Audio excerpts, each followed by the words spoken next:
नमस्कार मंडळी. आज मी आपल्या गावापासून एक 8 किलोमीटर अंतरावरती लुमनेखल म्हणून गाव आहे. त्या ठिकाणी विलास डांगरे नावाचे काका आहेत. त्यांच्याकडे आपण आलो आहे. त्यांची भात शेतीच्या लागण आहे. मग ते कशा प्रकारे त्यांनी कसं रोप पेरलं, कशी भात लावून करतात ते आपण सविस्तर बघूया. चला तर तुम्हाला सर्व दाखवतो.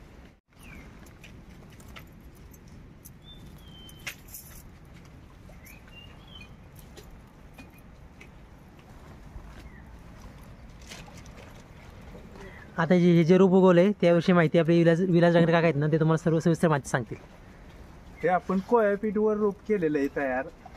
खाली कागद हातरला, त्यावर कोयापीठ टाकलं, त्यावर भात पसरलं आणि पुन्हा कोयापीठ टाकून शनी केलेलं आहे. टोटल 21 दिवसामध्ये लावणी लायक तयार झालेलं आहे.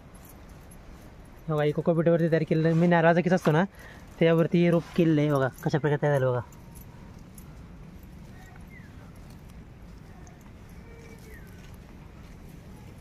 आणि काळ्या असतं सोपं एकदम. खाली सुरुवातीला कागद हातारला, असा काळा कागद, त्याच्यावरती कोकोपीठ टाकले. बघा मी नारळाचा किस असतो त्यावरती भात टाकून त्यावरती परत कोकोपीठ टाकले. त्यानंतर बघा 21 नंतर हे असं रोप तयार झालं. बघा हिरवगार मस्त.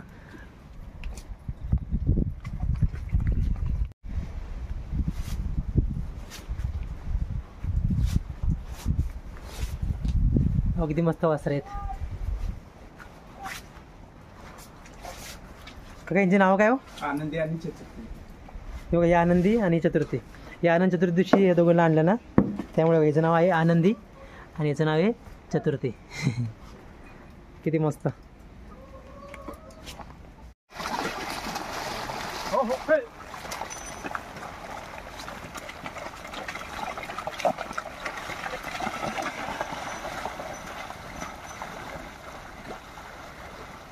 आता बारक्या पाट्यानं पाठवून झाले. आता हे मोठ्या पाट्याने लेवल सपाट लेवल करणार ते. हे मोठं पाट्याळ.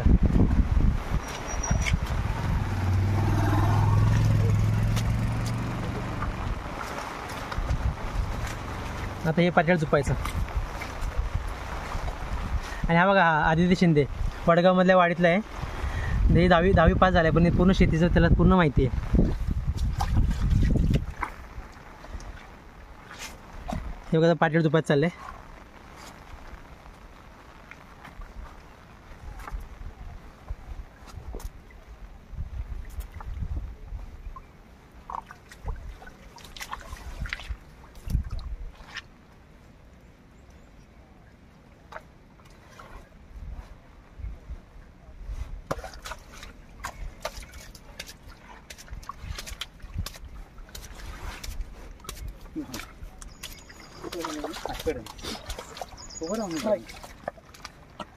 बघा इतकं कमी माहिती. हा कसा आवडतो बघा.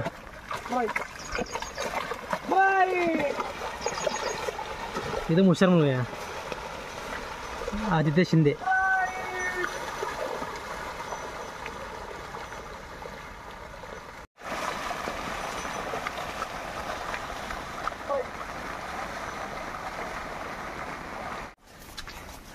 आता आपण इकडे निघालो आहे. इथं या काकांनी जीवामृत तयार केलं आहे. हे आपल्या खेडेगावातील प्रगतील शेतकरी आहेत. काका म्हणजे भाजीपाला करतात, शेती करतात, भात, बऱ्याच गोष्टी आहेत त्यांच्याकडं. हे काय काका? हे जीवामृत बनवलं आहे. कारण का आपण 50% रासायनिक आणि 50% सेंद्रिय चा वापर करतो. कारण का भविष्यात आपण सेंद्रिय शेतीकडे वळत चाललोय. त्यासाठी एकदम बी जर आपण रासायनिक बंद केलं तर आपल्याला तेवढा रिझल्ट मिळणार नाही. कारण का आपलं जीवन आहे ते पूर्ण शेतीवर आहे. बरोबर. त्यामुळं पूर्ण कुटुंब चालवायचं म्हटलं तर उत्पन्न जास्ती गावलं पाहिजे. सेंद्रिय नुसतं केलं तर उत्पन्न गावणार नाही विक्रीसाठी. मनुष्याने आपण काय करतो 50% सेंद्रिय वापरतोय. गेले कमीत कमी 7 ते 8 वर्ष झाली असतील. बरोबर. खेडेगावात म्हणलं आपली जमीन कमी असते, बऱ्याच गोष्टीची अडचण येते आपल्याला. बरोबर. बाकींच्या पेक्षा आपल्या इंद्रायणीचा फरक वेगळाच आहे. बरोबर. कारण का काही जणांचं टोटल रासायनिकवरच चाललेलं आहे. कारण का आपल्या परिभागामध्ये मुजकेच शेतकऱ्यांकडे गुरं राहिलेत. हो बरोबर. सध्या जनावर लोकांकडे कमीच आहेत. पण आपण खास पाळलेत ते शेतीसाठी पाळलेत. त्यातनं आउटपुट किती आपल्याला फायदा होतो तर विचारच करत नाही. बरोबर. ह्याला किती झालं आपल्या जीवामृतला? हा 5वा दिवस आहे. अच्छा. सहीला सोडणार कधी? आणि 2 दिवसानं सोडणार. पहिला एक बॅलर सोडलेला आहे आपण लागण झाल्यानंतर 5व्या-6व्या दिवशी. त्यामुळं आता जे आपलं भात आहे त्याला 15 दिवस झालीत आत्ताशे लावून शेणी. बघा भात कधी मस्त आहे, पूर्ण इंद्रियनी भात आहे. ह्याला सोडणार ना मधून? हा, ह्याला सोडणार. कशा प्रकारे सोडणार आता? ह्याला असं आपण 5 जोड काढलाय हा बॅलरला. हा बॅलरला की हिचं अनुषणी आपल्या ग्रॅव्हिटीचं पाणी वड्याचं आणलंय. कारण का मुळात हे आपलं क्षेत्र लावणीचं नव्हतं.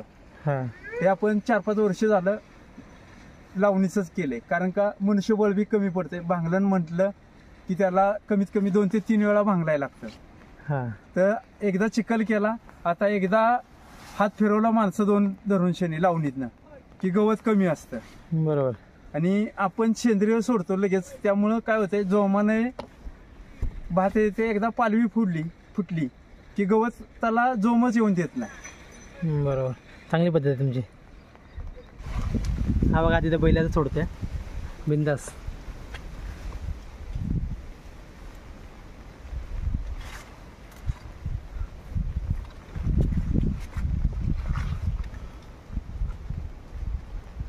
बैल मारत नाहीत? नाही. बैलांचा मालकच होती. ठीक आहे. बैल का सांग रे. की मी त्याला तेच विचारलं. त्याची बी बैल आहेत बाबुरावची, आदित्यची बी बैल आहेत. हा.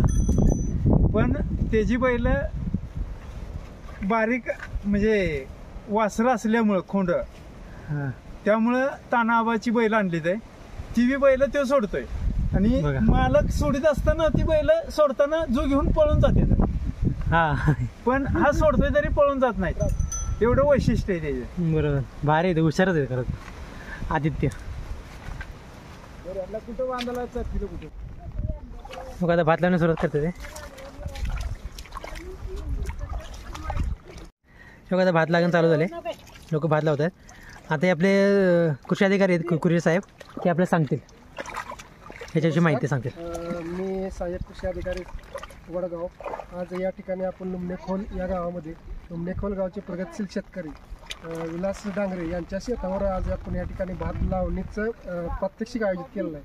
तर ही भात लावणीची करण्यापूर्वीची तुम्हाला पार्श्वभूमी यावर्षी सांगणार आहे मी. ह्या वर्षी या परळी खोऱ्यामध्ये अशी परिस्थिती आहे की साधारण 16 ते 17 मे पासूनच पाऊस सुरू झालेला आहे. त्यामुळे काय झालं आहे की ह्या वर्षी शेतकऱ्यांना पूर्व मशागतीची कामं तसेच रोपवाटिका तयार करणं ह्या बाबीचा लिमिटेशन आले. त्यामुळे क्षेत्र यावर्षी लावणी करता पूर्व मशागत न झाल्यामुळे क्षेत्रसुद्धा पूर्णपणे लावता आलं नाही. शिवाय शेतात पेरणीसुद्धा पूर्ण क्षमतेने करता आली. त्यासाठी आपण त्यावर्षी विला डांगरे यांच्या शेतावर एक नाविन्यपूर्ण प्रयोग म्हणून जी रोपवाटिका निर्मिती अगोदर केली जात होती ती आपल्या शेतामध्ये साधारणपणे गादी वाफ्यावर किंवा सपाट वाफ्यामध्ये केली जात असायची. पण ह्या वर्षी पावसाचं प्रमाण जास्त असल्यामुळं व पावसानं उघडीप न दिल्यामुळं त्या पद्धतीने रोपवाटिकाला आपल्याला तयार करता आलं नव्हतं. तर ह्या वर्षी नाविन्यपूर्ण म्हणून आपण कोकोपीट मध्ये भाताची रोपवाटिका तयार करणे ही संकल्पना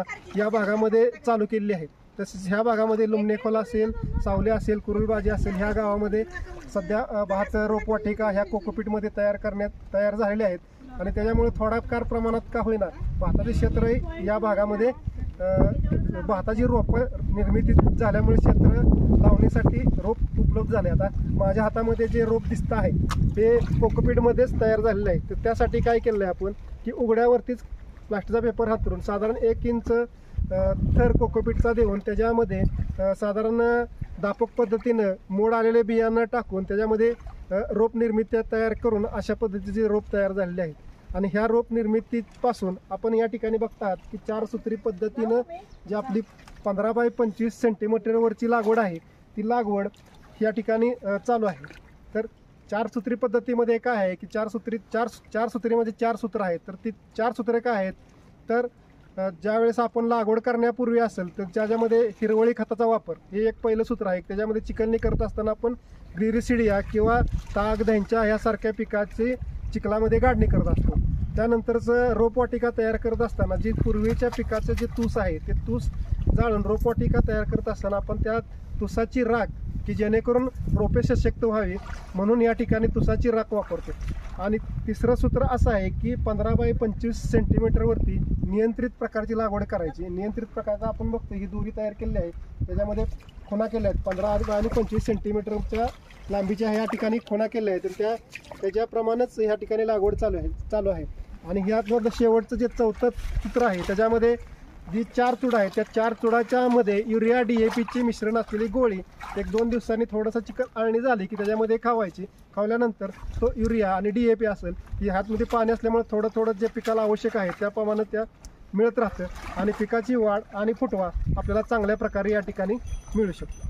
तर आपण आपले शेतकरी आहेत विलास डांगरे यांचा जर गेल्या वर्षीचा अनुभव बघितला तर गेल्या वर्षी आपल्या महाराष्ट्र शासनाची जी पीक स्पर्धा आहे त्याच्यामध्ये बहाग पीक स्पर्धेमध्ये त्यांनी सहभाग घेतलेला होता व आपल्या परळी खोऱ्यामधून किंवा सातारा जिल्ह्यामधून त्यांचा बहाग पीक स्पर्धेमध्ये दुसरा क्रमांक आलेला आहे. त्यांचं जे गेल्या वर्षीचं उत्पादन होतं ते 108 साधारण 30-35 ग्रॅम 350 ग्रॅम साधारण त्यांना उत्पादन साळीचं आलेलं होतं.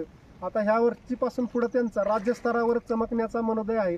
त्यासाठीच आपण ह्याच्यामध्ये आता नाविन्यपूर्ण प्रयोग करून सेंद्रिय शेती व रासायनिक असं मिश्रण करून उत्पादन वाढवण्याचा या ठिकाणी आपण प्रयत्न करणार आहे. आणि पुढे राज्यस्तरावर कसं त्यांचं उत्पादन वाढेल ह्यासाठी प्रयत्न आपला महाराष्ट्र शासन कृषी विभाग यांच्या माध्यमातून आमचे तालुका कृषी अधिकारी आता डांगे साहेब तसेच या विभागाचे मंडल कृषी अधिकारी गायकवाड साहेब, या विभागाचे सुपरवायझर गायकवाड साहेब आणि मी स्वतः सुधीर पुरे आणि इतर प्रगतशील शेतकरी यांच्या माध्यमातून आपण या ठिकाणी नाविन्यपूर्ण म्हणून हा प्रयोग करणार आहे व त्यांचं उत्पादन कसं वाढवता येईल त्यासाठी आपण या ठिकाणी विशेष प्रयत्न करणार. धन्यवाद.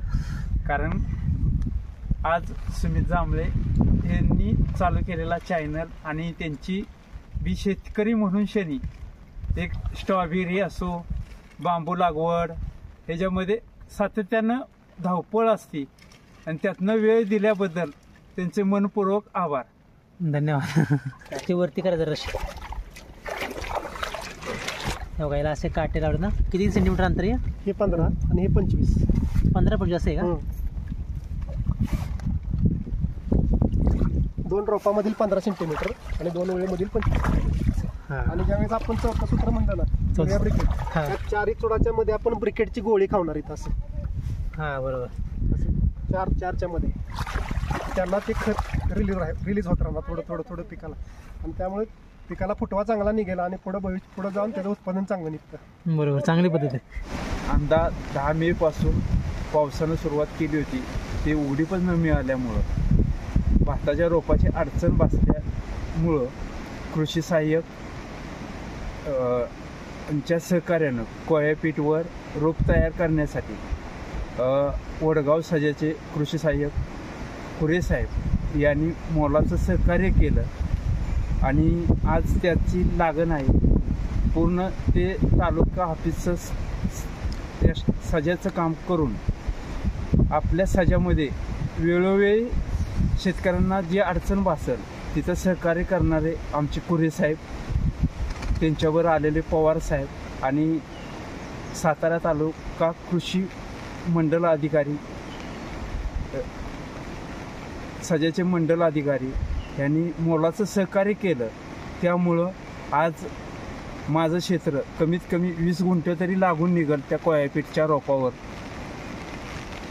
त्यामुळं त्यांचे मनापासून आभार.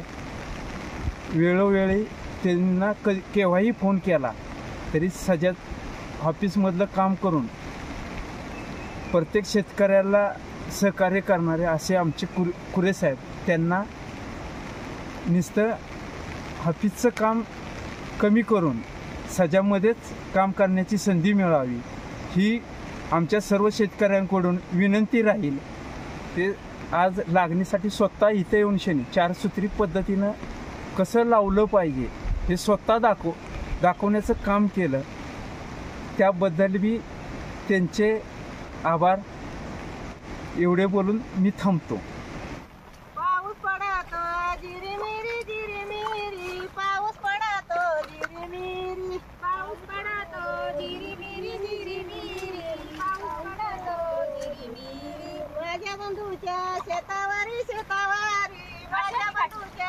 शेतावरी माझ्या बंधूच्या शेतावरी शेतावरी माझ्या बंधूच्या शेतावरी जिरसाळीला पिकवारी पिकवारी जिरसाळीला पिकवारी जिरसाळीला पिकवारी पिकवारी जिरसाळीला पिकवारी दादा मुरारी माझ्या घरी दादा मुरारी माझ्या घरी लई लांब नाही तिथे चौक राहायला पाहिजे हेच होते ते समोर हेच होते ते समोर दादा मुरारी माझ्या घरी दादा मुरारी माझ्या घरी दादा मुरारी माझ्या घरी माझ्या घरी दादा मुरारी माझ्या घरी गुडगे गुडगे चिखलात गुडगे गुडगे चिखलात पायी रविले ग पायी रविले गुडगे गुडगे चिखलात गुडगे गुडगे चिखलात पायी रविले ग पायी रविले ग गुडगे गुडगे चिखलात गुडगे गुडगे चिखलात पायी रविले ग पायी रविले गुडगे गुडगे चिखलात गुडगे गुडगे चिखलात पायी रविले ग पायी रविले एक एक भाताचे रोप लाविले ग रोप लाविले एक एक भाताचे रोप लाविले ग रोप लाविले